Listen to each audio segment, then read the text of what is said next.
everyone, welcome to the Stitches and Scribbles channel. My name is Erin and I'm coming back to you today with another viral pattern.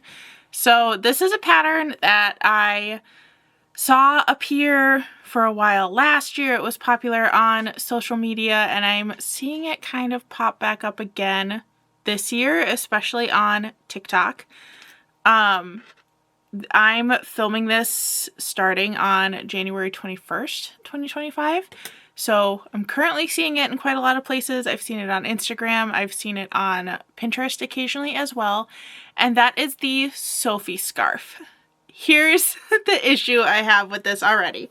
So when I first saw the Sophie scarf, I immediately wrote it off as that's not a style of scarf that I would ever want to wear. To me, it looks very like flight attendant vibes.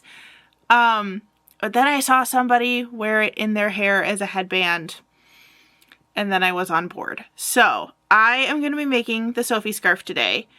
The other issue I saw people criticizing the pattern for was the cost versus the simplicity of the item. It seems like an item where if you know a couple of basic knitting stitches, you can probably figure out how to do it on your own. And I would agree with that. However, I did go ahead and purchase it for the purposes of this video. So, couple things. One, when I first heard of the pattern, I had heard somebody say that the pattern was $14, which seemed insane to me. When I purchased it today, just a few minutes ago, it was only $5. So I don't know if it has been more expensive in the past and the cost has been brought down or what the deal is, but it was only a $5 pattern. Is $5 kind of a lot for a really simple pattern for a small item?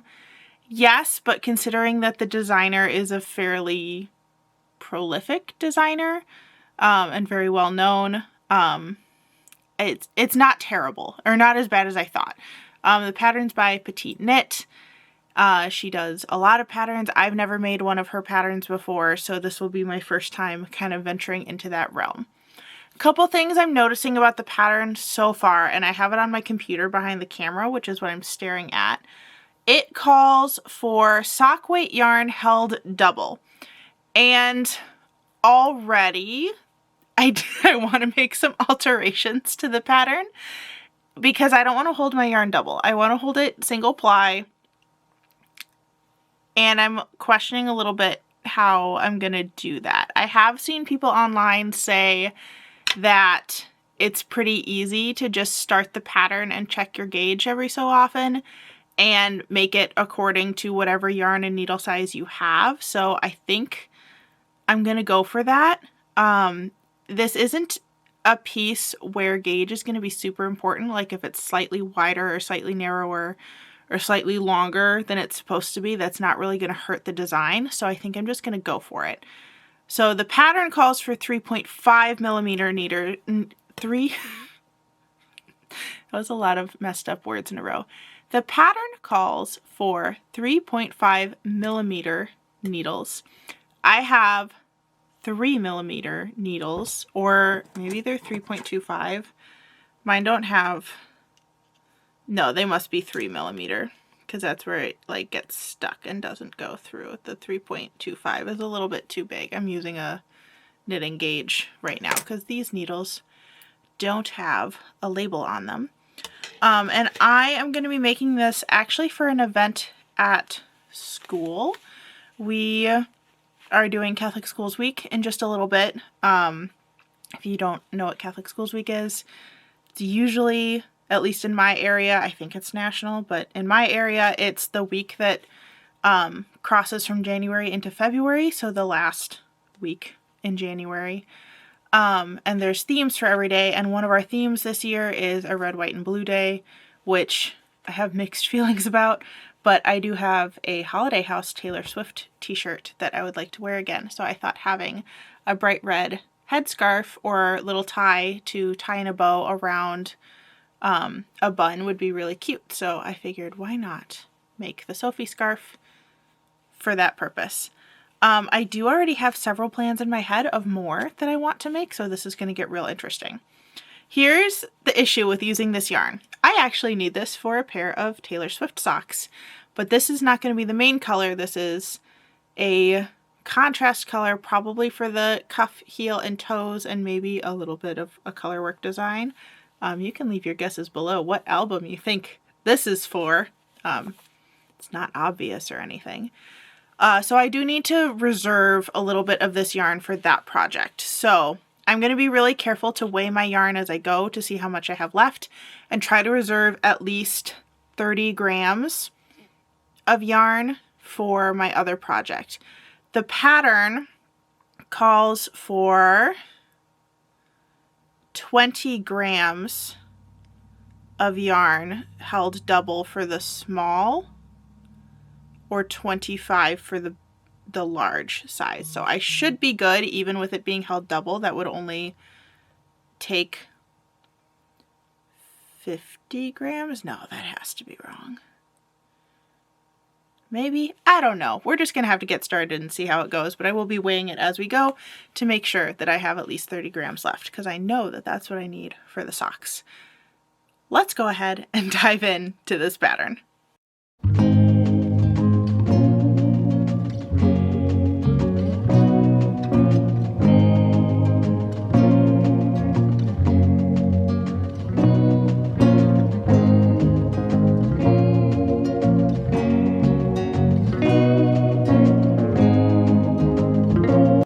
Okay, I've been working on my Sophie scarf for a little bit now. I finished the increases on the first side, and to get to the increases to the point I wanted, I ended up doing the small size. So this pattern is easy enough that if you wanted it to be wider or wanted the dimensions to be different, you could totally just keep going with the increases and be able to get more width out of it. I decided to stop here because I figured that that was wide enough for using it as a hairband, which is what I intend to do. Then I did some math. So I started with 95 grams of yarn. I am now at 83 grams of yarn still on my skein, which means that I used 12 grams to do the increases. That means I need to reserve 12 grams to do the decreases at the end, plus reserving my 30 grams that I want for the other project. So in total, I should be using 24 grams for the increases and decreases, and 41 grams for the body of the scarf, which gives me a total of 65 grams for the project. That'll leave me with that 30 grams at the end. So because I used 12 and I need 41 for the body, that means I need to knit until I have 53 grams or less. No, 53 grams used. Yes, I did do that right. So I'll knit until I have used 53 grams, which means I need to subtract that from 95, and that's the math that I forgot to do. So 95 minus 53 means I need to knit until there is 42 grams left in the skein. Yes, now I've done all the math correctly. So I think I should be able to get a pretty decent length out of that. I'm hoping to get one that can wrap around my head twice for a headband, because that would give me the option to just tie it in a little knot or do it just once and do a bigger bow. It would also give me more length to the scarf if I ever decided I wanted to braid it into my hair or wear it just as a neck scarf. But we'll see. So I'm just going to keep knitting and not do any more increases, and we'll go from there. As far as my thoughts on the pattern at the moment, this is a very simple pattern. I like it. I'm glad I got it. Do I think it's worth $5? Not really. But also I recognize that part of that is that she's a big name designer. I probably wouldn't charge $5 for this. Just to like kind of compare similar patterns or similar items, let me pull up my Etsy shop. So I have a pattern in my Etsy shop called the Friday Bow Tie. Let's look at my profile and visit my shop. So the Friday Bow Tie knitting pattern, waiting for the picture to pop up, which looks like this on my Etsy page. This has a lot more increases and decreases because of the bow tie shape, and I also have a lot of notes of how to do the length correctly to fit around different neck sizes, and I charge $2 for my pattern. So do with that what you will. I will say that what I had envisioned in my head of how to construct this was exactly correct, so I probably could have figured this out without purchasing the pattern. So again, do with that information what you will. It is pretty low on the extra details side of things, so if you're looking for a pattern that's really going to teach you how to do the stitches, this is not that pattern. It's very simply written, doesn't have a lot of like gauge information or like how to do it in other yarns or other sizes. As I said at the beginning, I'm kind of just doing my own thing and using it as inspiration. So again, do with that information what you will. If I had written this pattern, I would personally not charge $5 for it, but that is just me.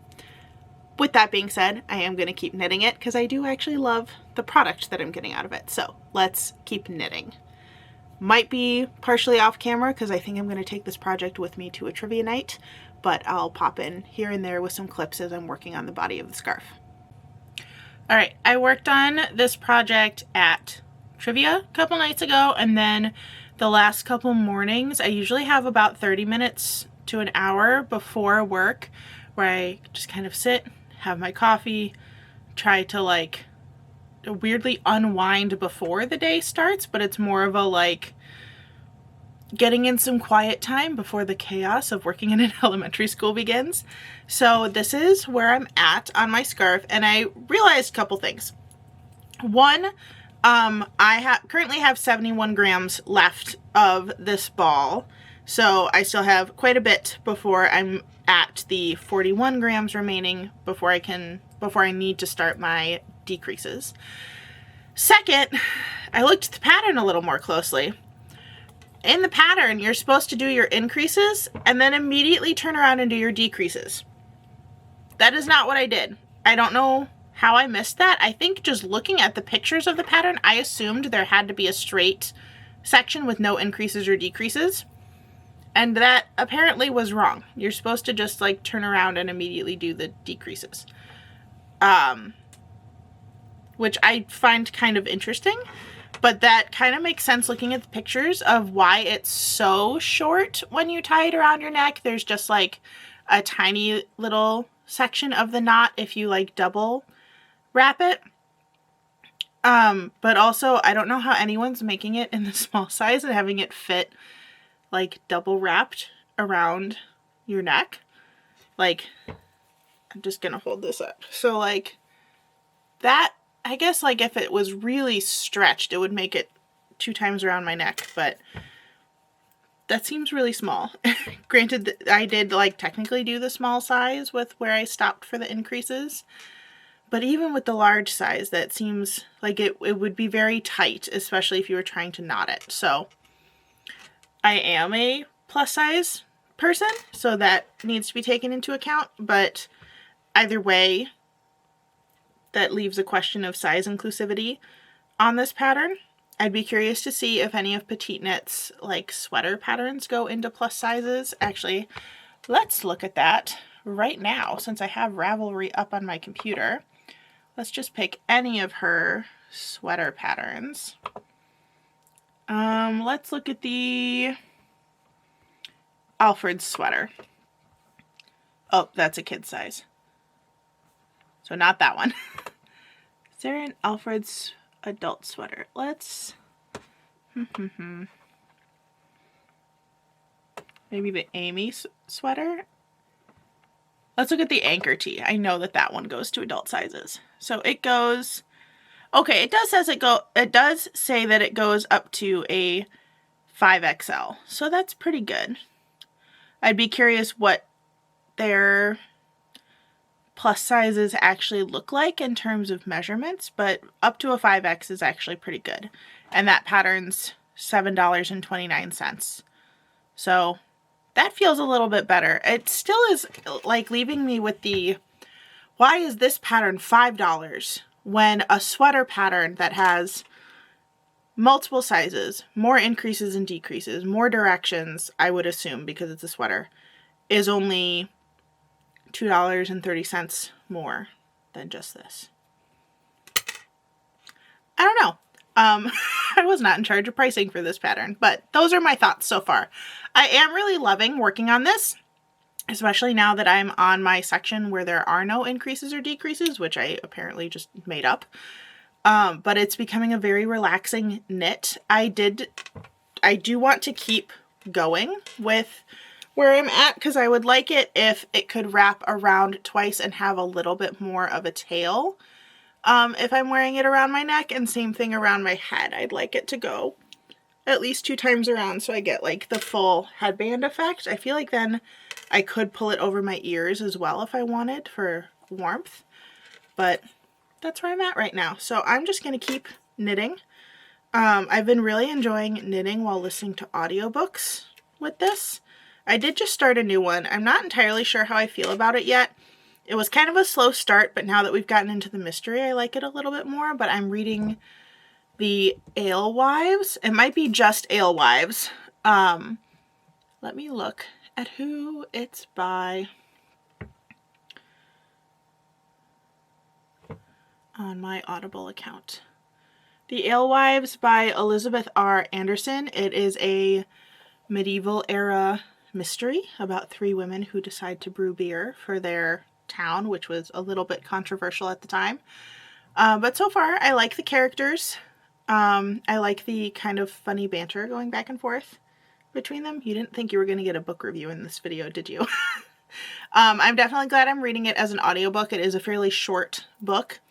I'm listening to it on 1.35 speed, which I think meant that in total it was going to take me about 5 hours to read it. And I have an hour and 52 minutes left total in the book. So maybe we'll do some more of that while we're reading, or not while we're reading, while we're knitting today.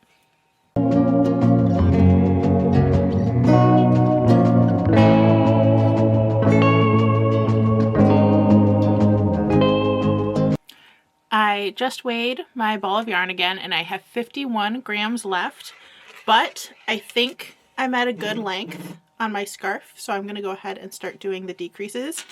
I realized earlier I mentioned that doing the scarf the way the pattern was written, where you do your increases and then immediately turn around and do your decreases, made a scarf too short.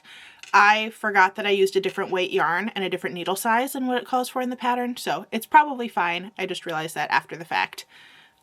So if you're going to do it in the same yarn as I am, in a sock weight yarn, you're probably going to want to do extra increases before decreasing if you're following the pattern as written with a yarn substitution. But mine is definitely plenty long. It can go around my head twice and still tie. It gives me a little bit of a longer tie if I were to tie it around my neck. So I think I'm going to go ahead and start my decreases.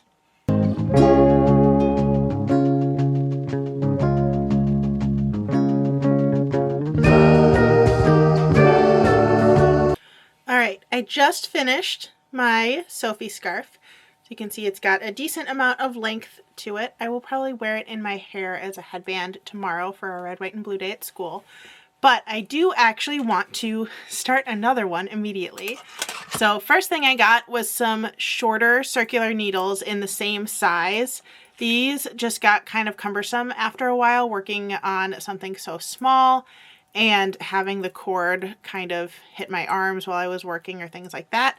So I went ahead and got some smaller ones in the same size, and I should have gotten the yarn out first, but I am thinking that I want to do another one in this color, which is the Yarn Bee Authentic Hand Dyed in the color Elysian Dusk.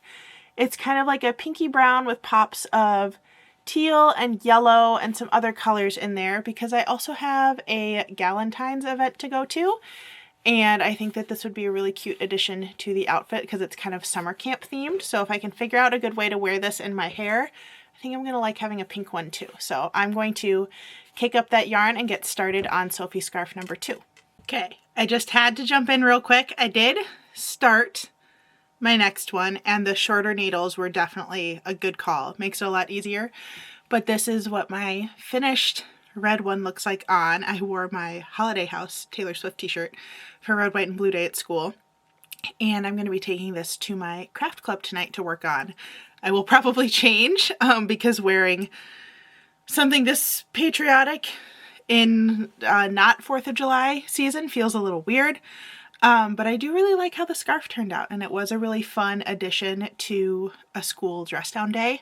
So if you are a teacher or work in a school or work in a place where they do dress down days, this is a great little accessory to knit super fast if you're missing a color for something, because I do think it added to the outfit. It was cute. I do like that I made it a little longer so that the ties hang down a little bit more than in the original Sophie scarf, and then I was able to make the neck not quite so tight. Obviously, if I was doing it more for warmth, I'd want it a little bit tighter, but since I was just wearing it for fun, I was able to give myself a little bit of room up here. And yeah, I really like how it turned out. I would recommend doing it in a softer yarn. Like, this is a much softer, less scratchy yarn than this one is, but it still worked out. It wasn't uncomfortable during the day. So we're going to keep knitting along on this and then head to craft club later tonight.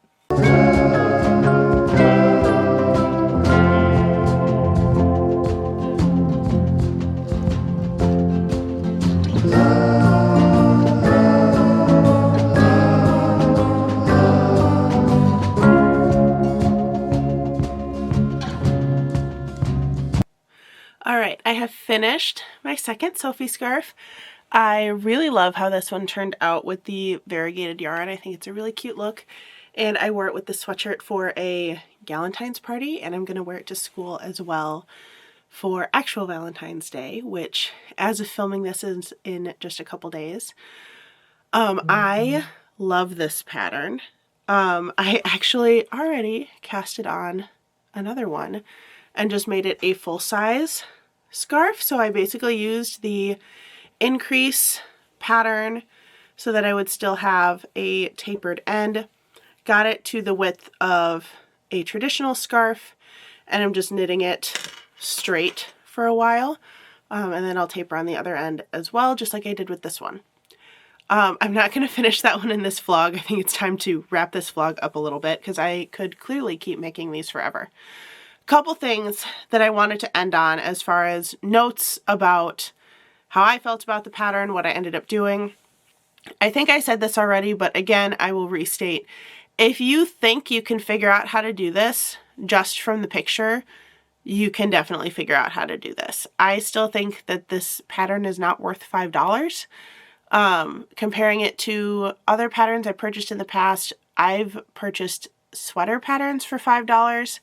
And small accessory patterns like this have been more in the like $2 to $3 range at most. That being said, like, arguing over $5 is not, it's not a big deal to most people, so I understand why most people are just biting the bullet and buying the pattern. I did not actually have to reference the pattern after I made it the first time. So it was very memorizable, very easy to replicate. And although it is very easy to customize, though none of the customization directions are in the pattern. So like what I did where I extended the middle is not written in the pattern anywhere. Changing the stitch count is not written. I don't even think, let me look at it now. I don't remember there being any like gauge or like measurements either. So if you do change the yarn and the stitch count, there's not like a measurement to work off of. I'm just referencing the pattern now on my computer before I say that.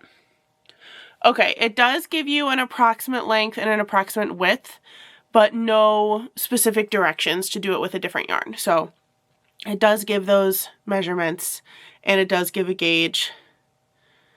I still find it very surprising that this is such a short pattern. Like the actual written part of the pattern is only like a page and a half. The notes are like another page or so, but it's mostly pictures. Yeah. I don't know. I just think it's a little funny that this pattern can be $5, and I know I keep harping on that. Things that I enjoyed about the pattern. One, I think it's a really great way to showcase a small quantity of yarn. So if you go to events and buy like individual skeins of sock weight yarn or even individual skeins of DK weight yarn, this is a perfect project to use that up. It will only need one skein. Additionally, if you're making it in a sock weight yarn like I am, in a single skein of sock weight yarn, you'd probably have enough to do an extended version of the scarf like I did and a really tiny one that you could use as like a hair bandana or something like that. I did find that the way I extended these, it ended up being a little too bulky to put in my hair for the most part. I'm still going to kind of play around with it and see if I can find any ways to do it. But if you truly want it as a hair accessory, I would recommend making it as the pattern instructs you, just making sure to account for length changes if you change the yarn.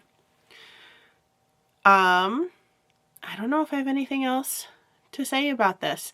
I have been now very intrigued by adding I-cord borders to other things. I've done them on things like prayer shawls, scarves, infinity cowls. I think I've even used it as the brim of a hat before. So I am kind of experimenting with other things that I can do with an I-cord edge, including what I hope will eventually be a written pattern and or a tutorial, but I'm working on another bow tie pattern that uses the I-cord edge. This is an obnoxious yarn to show on camera, but my husband wanted a bow tie that he could wear with his construction vest, so that's what's going on here. But I like how clean the I-cord edge looks on other things too. I will also say this is my first pass at writing this bow tie pattern, but I think you could get a bow tie and a Sophie scarf possibly out of one skein of yarn. We're going to have to play with that a little bit to see if that's true. But I like the idea of doing an I-cord border. I think it's a really clean way to finish pieces, especially if you're towards the beginner end of the spectrum for knitting. I also think that this is a pretty good pattern for beginners, other than it does not give you a lot of help in explaining what those increase and decrease stitches are, or even really what an I-cord is. It just tells you what to do. That being said, there's tons of mini tutorials on YouTube and TikTok and probably Instagram if you looked hard enough, that pretty much just tell you how to make this pattern or tell you the stitches that you need to make it. So do with that information what you will. I've definitely seen like pretty much full tutorials, which is also not right. But I've also seen mini tutorials of just doing the I-cord border and explaining how it works, or just doing the increase style that she uses or the decrease style that the pattern designer uses. So there's definitely ways out there to get the extra help if you need it. Again, it just kind of all comes back to the why is this pattern $5 question. But we're going to leave it there. You'll probably see lots of Sophie scarves from me in the future. I'm kind of loving this as a fashion accessory, and I wasn't expecting to. I thought that it would feel kind of too like frilly for me, but I've been really loving how it looks, and I love that I can use a single skein of yarn to do it. We're going to stop talking now and end the video there. Thank you so much for watching. I hope you enjoyed my review of this pattern. If you have any other viral patterns that you've noticed trending on TikTok, YouTube, Instagram, social media, anywhere, please leave descriptions or links to those patterns down below. I'd love to check out another one and do another video similar to this. I also did a review of the star blanket patterns a few weeks ago, so you can check that out on my channel if you're interested. If you like what you saw today and want to see more crafty content or book related content from me, make sure you hit the subscribe button down below so you can be notified of all of my stuff right here on YouTube. If you'd like to follow me on other social media platforms, that information will be in the description box below. Thanks again for watching, and I'll see you in the next one. Bye everyone.